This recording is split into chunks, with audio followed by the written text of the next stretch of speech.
नमस्कार मित्रांनो, मनोज दादा जरांगे पाटील यांनी आता दिल्ली दरबारी दिल्लीत जाणार। पूर्ण महाराष्ट्रातला मराठा, राजस्थान, कर्नाटक, तमिळनाडू, आंध्र या सगळीकडचा मराठा आम्ही एकमेकांना भेटण्यासाठी दिल्लीमध्ये पोहोचतोय असं मनोज दादा जरांगे पाटील यांनी आपल्या भाषणात सांगितलेलं आहे। हे सांगण्याच्या आधी जे आपला व्हिडिओ बनवला होता आपण लास्ट मध्ये, त्यानंतरही खूप अशा गोष्टी घडल्या, त्यावरही आपण बोलणार आहोत। तत्पूर्वी चॅनलला नवीन असाल तर चॅनलला सबस्क्राइब करा, व्हिडिओ आवडल्यानंतर लाईक करा आणि तुमचे विचार कमेंट सेक्शन मध्ये कमेंट करून नक्की कळवा।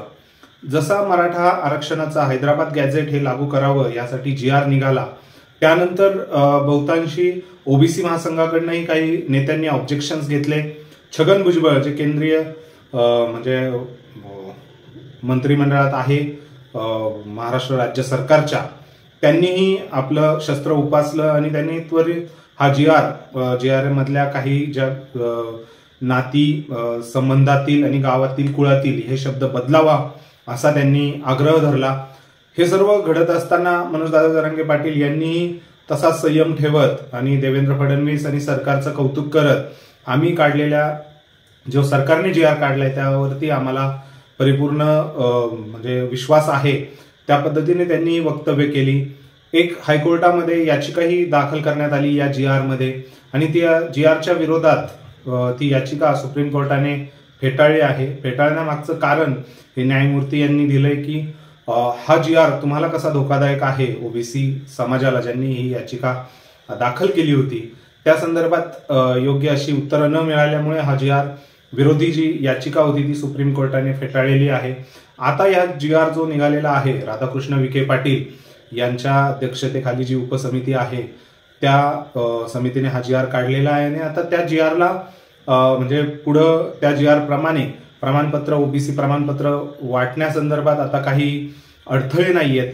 परंतु मेजर प्रश्न हाच राहतोय की हैदराबाद गॅझेटमधून किती मराठा बांधवांना हा कुणबी दाखला मिळणार, किती मराठा समाज हा आरक्षणाखाली जाणार, हाही अजून अनभिज्ञ प्रश्न आहे। यावरती अनेक म्हणजे विचार आणि प्रतिवाद समोर येत आहेत। मराठा मुक मोर्चा जे निघाले होते, मराठा मोर्चा समिती, यातील काही पदाधिकाऱ्यांनी आता यावर बोलताना सांगितलेलं आहे की ह्या GR मुळे ओबीसी मध्ये मराठा बांधव खूप कमी जाणार आहेत, अक्षरशः नगण्य लोक ही जाणार आहेत, त्यामुळे हैदराबाद गॅझेटचा काही उपयोग होणार नाही।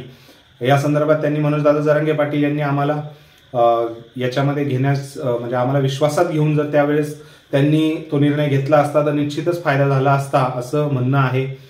हे म्हणणं आहे नाही आहे यावरती मनोज दादा जरांगे पाटील यांचंही वेगळं म्हणणं आहे। हे सर्व होत असताना म्हणजे जे ओबीसी समाजातले काही नेते, जे सो कॉल्ड नेते म्हणेल मी त्या गोष्टींमध्ये, जे लक्ष्मण हाके आहेत, त्यांनी समाजामध्ये तेढ निर्माण करण्याचा प्रयत्न केला। त्यांची वक्तव्य जर आपण नीट ऐकली तर कुठेही ती म्हणजे मराठा समाजाद्रोहीच आहे। त्यांच्या म्हणजे दंगल घडवायची की नाही हे शब्द आता अजून वापरणं किती योग्य आहे, परंतु दंगल अशाच घडवल्या जातात हेही आपल्याला टाळून चालणार नाही। कारण ओबीसी समाजाला काहीतरी, ओबीसी समाजाचं काहीतरी वाईट झालंय हे दाखवण्याचा प्रयत्न लक्ष्मण हाके यांच्याकडनं होतोय। या संदर्भात भरपूर गोष्टी म्हणजे प्रतिवादात्मक प्रतिक्रियाही येत आहेत। सो बघूया आता काय होतंय पुढे। तुम्हाला काय वाटतंय ह्या विषयामध्ये? कारण आपण नक्की कमेंट करून, जेवढे आपले प्रेक्षक आहेत त्यांनी नक्की कमेंट करून व्यक्त करा की मराठा समाजाला जे हैदराबाद गॅझेट लागू होत आहे त्यामुळे किती मराठा समाजाला खरंच त्यातून आरक्षण भेटणार आहे की नाही।